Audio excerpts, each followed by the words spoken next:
You're delighted that your child's relationship just imploded on itself? Like, what kind of a parent are you? How can someone that loves their child, like, find joy in something that would hurt them so badly? Happy Apple Picking Day! What is Apple Picking Day? If you're new here, I would love to tell you. People submit stories to my subreddit, r/AmITheBadApple, with situations where they don't know if they acted appropriately or not. On Tuesdays, we pick 4 of them and we read them. We mull the stories over and we just decide, do we think they're a good apple, a bad apple, or a crab apple? Sometimes we agree, sometimes we don't, and that is okay. We all come from different branches of the apple tree, so we all have different experiences and things that kind of mold our perspective. So sometimes we communicate our feelings and sometimes we just agree to disagree. So without further ado, let's get started with this week's episode of Am I the Bad Apple? Let's go apple picking. Apple number 1. Am I the bad apple for getting mad at my father-in-law over a haircut? I, 21 female, have 2 children and 1 stepchild. My stepkid is loved like my own. He's just 16 and we don't want to offend any biological parents, so we just say step. All of us, including my husband, 35 male, went down to my father-in-law's house for his birthday. My father-in-law is an absolute angel who would do anything for anybody and loves with his whole heart. My 3-year-old wanted to stay the night with him and I said yes. The next day, my father-in-law sends me a message saying, "Don't be mad," and then sends me a photo attachment. It was my daughter with her bangs cut to her root. I know her hair is usually getting into her eyes, but it's too short for a ponytail, so I was just put it in a top bun and just leave the rest down. I've been trying to find someone who will braid it to help keep it out of her eyes, but he just cut her bangs off. I'm heartbroken. It was her first haircut ever, and he cut to the root. Like, it can't be fixed or shaped up or anything. It looks terrible. I know he was trying to help her by helping her get her hair out of her eyes, and he clearly knew how I would feel about it when he said, "Don't be mad." I didn't go off on him or anything crazy. I just told him, "I love you and it'll grow back," but I'm so heartbroken. He went behind my back. The worst part is now I feel like the trust is just completely gone when it comes to babysitting. My husband and his mom told me to suck it up because it'll grow back and it's not worth an argument. And I know the hair will grow back, but it was still a crappy thing to do. I still love my father-in-law and I feel like I deserve some time to get over it, but am I the bad apple for being this upset? And would I be the bad apple if I wanted to call him out? There are some layers to this one for me, because like initially, like the question, am I wrong for being upset about this? No. Would she be wrong for calling him out? Also no, absolutely not. Like that needs to be addressed. Like who just cuts a child's hair like to their... What? In what world is that a good idea? Oh, well, it was in her eyes and I didn't know what to do, so I just like cut her hair to her root. Part of me is wondering if the child like got a hold of scissors and did it on accident and he's like covering for the kid, but I don't know, like we don't know that. Again, like that's just something that kind of passed through my mind, and I'm trying to be transparent with you guys, but remember, like we don't make up facts and just like project them into the story, because like we don't actually know if that's a thing or not. So like as far as we know, grandpa just decided to cut this kid's hair, which is a crazy decision for a grown adult to just come to, and that's wrong. And I also would feel like I wouldn't be able to trust babysitting. Like if that's your problem solving skills, oh, she's having her hair get into her eyes, let's just cut it to the root. That's not great problem solving skills. Like I don't want those kinds of problem solving skills to be in charge of my children. Not that I have kids, but like I wouldn't, you know? And I feel like it's really gaslighty for the mother-in-law and the husband to be like, well, this isn't worth an argument over. Yes, it is. Like not communicating about, I'm going to cut your child's hair, not asking. First haircut, I think is like, my cousin has a kid and like first haircut was a big deal for her. I feel like at 3, that's like a really long time to wait for a first haircut. I don't know about kids. Is 3 a long time to wait? Like I just feel like 3 years without a haircut. Do kids' hair grow that slow? Like bottom line, what father-in-law did was so wrong. No one's wrong for being mad at that. No one's wrong for calling out that behavior and saying this was unacceptable and that was not okay. And you're not wrong for like being nervous about him babysitting again, because like if those are the true problem-solving skills, no. Here's something that does frustrate me though. Your kid is 3, okay? and you are aware that her hair is constantly in her eyes. Well, I'm looking for someone to braid her hair. First of all, why don't you just like get on YouTube and learn to braid? Like every day that you're not doing that, your kid has hair in their eyes because you won't take them to get a haircut. I think in the comments or somewhere she's like, Oh, well, I want to wait till she's older so she can decide if she wants long or short hair. she's 3. Take her to get a haircut. No, a 3, 4, 5, you're just never gonna cut her hair until she can form coherent sentences and like develop complex thinking. No, that's ridiculous. No. Like I think it's really wrong. Well, I'm looking for someone to braid her hair. Learn to do it yourself. I braid my hair all the time. I'm not good at hair. I've never been good at hair and makeup. I never learned when I was younger. I literally was just looking for hairstyles because like I only wash my hair like once or twice a week, and I was like, I need something to do with my hair when it's dirty and gross. So I literally learned how to braid in 30 minutes on YouTube. And I've never been good at hair before. Like I don't even know how to wing eyeliner. I'm not good at that stuff. I've had the same haircut for 20 years. I don't do different. I don't do hair. Took me 30 minutes to learn to braid on YouTube. That's what I'm saying. It's not hard. If I can do it, anyone can do it. Learn how to braid your child's hair and get their hair out of their eyes. So like, again, even though I think that she's justified in being upset and frustrated, I'm also now kind of frustrated with her that she like never took care of her daughter's hair beforehand. And like, she's still not wrong. The solution Grandpa came up with is still not a good solution. But you put your kid in that situation. 3 years and no haircut? Is that normal? I need other parents to let me know what I'm missing. Because is this as weird as I feel like it is? Or do I just not get it because I don't have kids? I would love to know. As you guys know, like I can't always respond to everything, but I like scroll and read through the comments all the time. So I definitely want to hear your thoughts. For now, I am still going good apple because like in the situation she asked about, am I the bad apple for being upset and wanting to call him out? Like, no. I don't like how we got there and how you like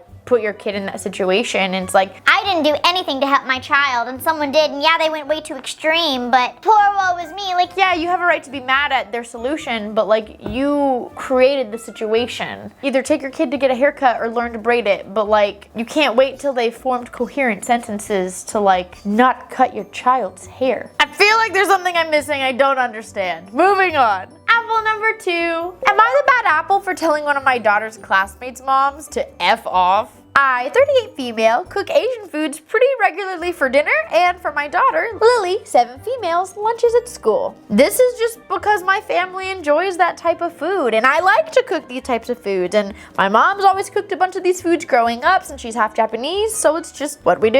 Oftentimes I'll give my daughter leftovers from dinner the night before, plus some extra couple fruits and vegetables and a snack, or I'll do a little bento box or something just really quick. After school one day, my daughter wanted to play in the playground for a bit before we went home. I said, absolutely, yeah, go play for a couple minutes, and she ran off. I was waiting among other parents, and one of them was this woman called Deborah. Deborah walked up to me and said, Hi, are you Lily's mom? I said, yeah, I am. Why, what's up? Your daughter's lunches have been bothering my son, and I'd like to ask you to pack something else. What?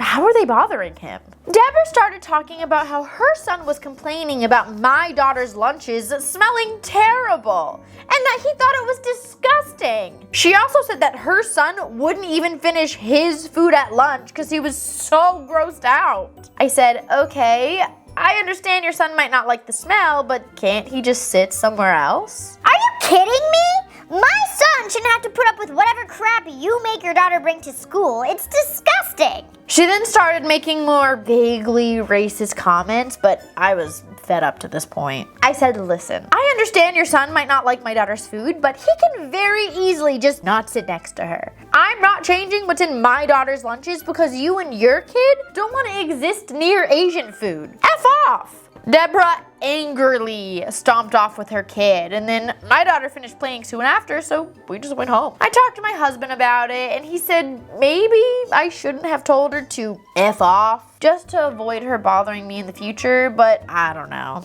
What do you guys think? Was I the bad apple? No. I don't think so at all. If the kid has an option to go sit somewhere else, I don't see what's the big deal of him going to sit somewhere else. Lily can have the food she likes to eat, and Deborah's kid doesn't have to be around it. Like, that's fine. I don't understand why. My son shouldn't have to move just because this kid likes this kind of food. Well, why should she not have to eat this kind of food just because your kid doesn't like the smell? Like, a compromise is to just not eat next to each other. I don't understand why that's so difficult. And I feel like some people in the comments are gonna be like, well, she was so aggressive. Yeah, Deborah was very aggressive. There's a difference between saying like, hey, my kid doesn't really like the smell of Lily's lunches and he's now not eating. Oh, he should go sit somewhere else? Oh, I'll try to suggest that to him. Yeah, maybe we can see if there's somewhere on the end of the table that he can sit instead. And then, you want my baby to move seats?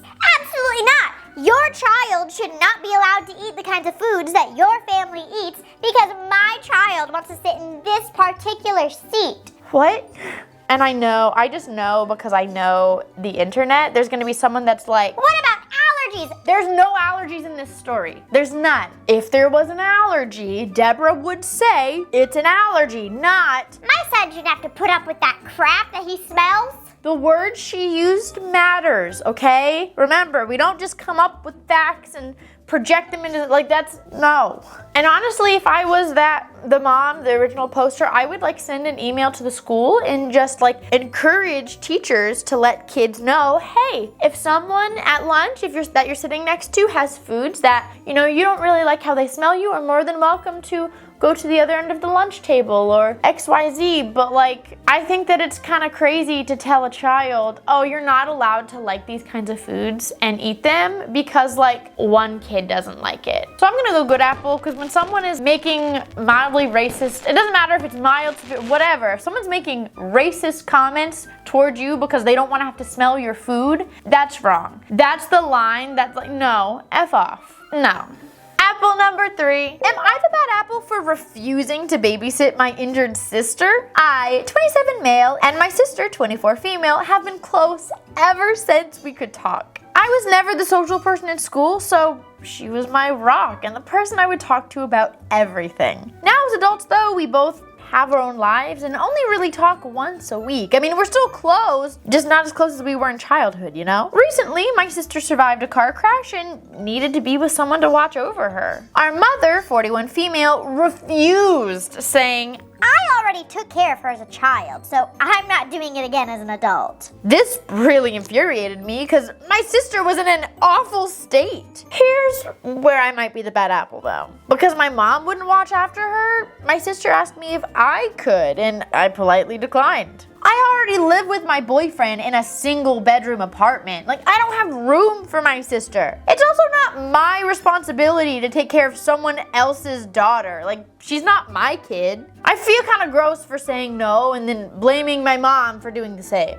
I just don't know anything anymore, and I fear this is gonna really sever our relationship. I feel like my mom chose to be the mother of my sister, and that doesn't end when she turns 18. She's permanently my mom's sister, and she needs to take care of her, so I just need to know. Was I the bad apple? Okay, it looks like we have an exact opposite kind of reaction from our first apple. Okay, I'm going bad apple, 100%. It's really a bad batch. Everyone except for the injured sister is in the wrong in my opinion. But here's the thing, hold on, keyboard warriors, give me a second. If you are unable to take care of your sister because like you said, you don't have the space, you're in a 1-bedroom apartment, she clearly is gonna have some big needs because she's in a very severe accident, she's unable to take care of herself. I don't know what all those needs are, but you're like, oh, I don't have the room. If you genuinely have no way to take care of her because you don't have the space, you don't have the resources, okay. It doesn't make you a bad apple because you're unable to do that. What makes you the bad apple is that you're like, I don't want to take care of her because this is someone else's child. This should be my mom's responsibility. Like, parenting doesn't end when they turn 18, blah, blah, blah, because she doesn't want to take care of her. Now I don't want to take care of her because it's not my kid. What? She's permanently my mom's daughter. Well, she's also permanently your sister, right? Like, she's permanently your family. I don't even know if I would give bad apple if you were just like, I just don't want to, I guess. Like, that sounds kind of bad. But like the fact that you're like, I'm not taking care of her specifically, not because I don't have the space, not because I don't have the time, not because I just have a lot going on, because she's not my kid. So like, no. What? It's not the act of not taking care of her that makes me go bad apple. It's the reasoning behind it. You know what I mean? Like, that's so... Do I think the mom is also in the wrong? Yeah, but you are too. Like, the whole reasoning that you think is gross from your mom is also yours. You're being a hypocrite. Am I crazy? No, this is wrong. Like... No. Again, if you were just to tell me, like, I only have a 1-bedroom apartment, I have a lot going on, I don't have the time to give her the kind of care that she needs, you could even go the route of, like, because it's obviously, like, 2 guys, right? To say, like, if she cannot care for herself, she's in a wheelchair, like, we can't even help her get cleaned and things like that, because I don't know how, like, if my brother were in an accident, I don't want to see my brother in the bathtub, you know? Now I'm getting uncomfortable. I'm getting... Not that I wouldn't help my brother if anything would ever happen to him. I need to knock on wood. I'm getting comfortable. I need to get back to my point now. I'm saying that there's so many reasonings that would actually be valid reasonings, and you just like went past those and picked something that's so illogical. I know she's family and I love her. We're the closest ever, but like, she's not my responsibility because she's not my child. One of my best friends could end up, gosh, I hope, I'm knocking on wood, I don't like putting all this out into the universe. But if something were to happen to any of my friends, like, I would have them come stay with me. They're not my child, they're not blood related or anything, they're just people that I care about. Like, you should want to help people you care about. Well, I'm so worried this is gonna sever our relationship. What relationship? Do you have one? Like, it doesn't sound like you have a good one. So I'm going bad apple. I feel like there may or may not be people who disagree with me on that. Again, it's not the act of declining the help. It's more of like the reasoning for me that is bad apple, if that makes sense. And if you don't agree, I would love to hear why you think that in the comments, because to me that's just such a wild, like, I can't get on board with it, you know? I can't get on board of, I love this person and they're in a wheelchair but don't want to help them out. That's not my job. When someone you love and care about is in a traumatic accident like that, you should want to help out. You do things to help them get through life, and like, I would just be so grateful that my loved one was breathing. Yeah, absolutely, come stay with us. We'll make it work. We'll figure it out. That's where my head goes, but some people just don't consider others, and that is unfortunate. Apple number 4. Am I the bad apple for laughing when my son's relationship imploded? My son burps a lot when he's eating. I've tried telling him multiple times that it's rude and gross. I've told him, slow down when you're eating your food. You don't want to swallow a bunch of air with your food. It'll keep it from happening. People at the table don't want to hear you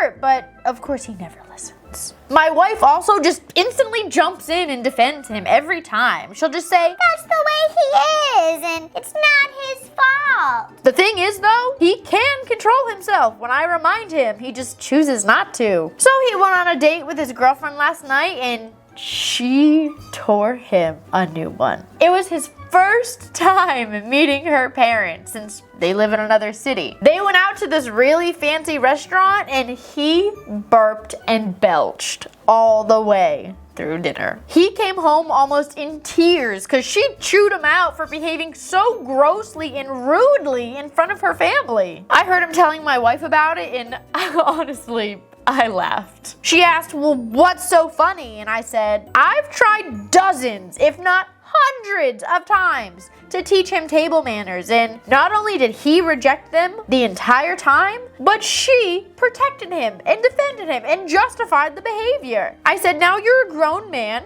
and you have to learn the hard way. People don't like that. Oh, they lost it. And I'm in a lot of trouble now, but I think they're overreacting. They both think that my son's girlfriend overreacted and that I'm being a jerk for being amused by this experience. So let us know, Reddit. Was I the bad apple? That is such a red flag. Not the dad. Dad made me chuckle a little bit. But the mom, like, I don't know how old this son is. It didn't say, but it's clearly old enough to be dating someone whose parents live in a different city and to be going out to fancy restaurants. It's old enough to know better. This mom has got to stop enabling that kind of behavior. Like, can you imagine encouraging your child to just be rude in front of people? Like, No, he's fine. That's just the way he is. there's a difference between having a personality trait, like, oh, that's just who they are, and just a rude action. For the wife to chastise her husband when he's like, hey, slow down, you're gonna get too much air in your belly, just trying to help make sure that you don't feel sick because you got so much air, and two, that you're not like belching and burping in front of everybody, 'cause, you know, that's rude table manners. Like, there's nothing wrong with teaching table manners.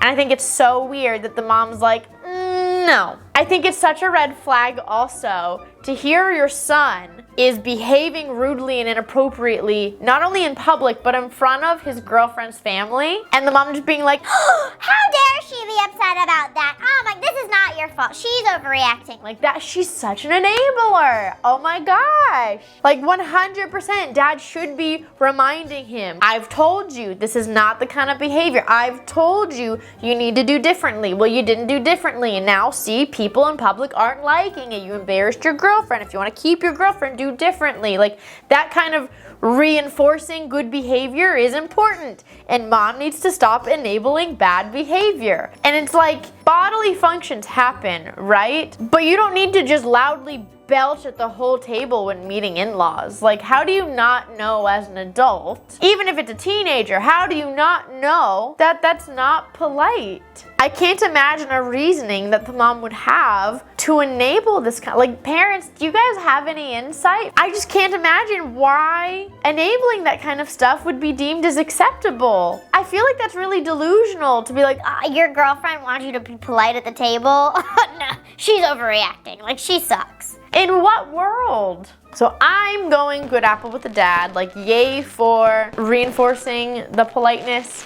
Honestly, I chuckled too. Like, I'm not gonna tell you that you're a bad apple because what you told your son wasn't polite and what you told your son people wouldn't like. Oh, look, dad was right. I think there's a difference between, you made an honest mistake and now your girlfriend's mad. Oh, that sucks to be you. And like, hey, I told you not to act like a jerk, but you acted like a jerk. Told you so. Like, you know? I'm pretty sure there's gonna be some people that go crabapple because like there are just some people that I've seen in my life who I know don't think it's appropriate to use any kind of sarcasm or anything like that with kids, and that is their prerogative. You don't have to do that. I love sarcasm. When I was a teacher, I used sarcasm with students all the time, and we had like a really funny, sarcastic kind of relationship, and that's just how I vibe. Not everyone thinks that sarcasm and children should mix, and I say children very loosely because like I taught freshmen in high school, and this is clearly a either teenager or grown man. But I'm only saying that to say that I can see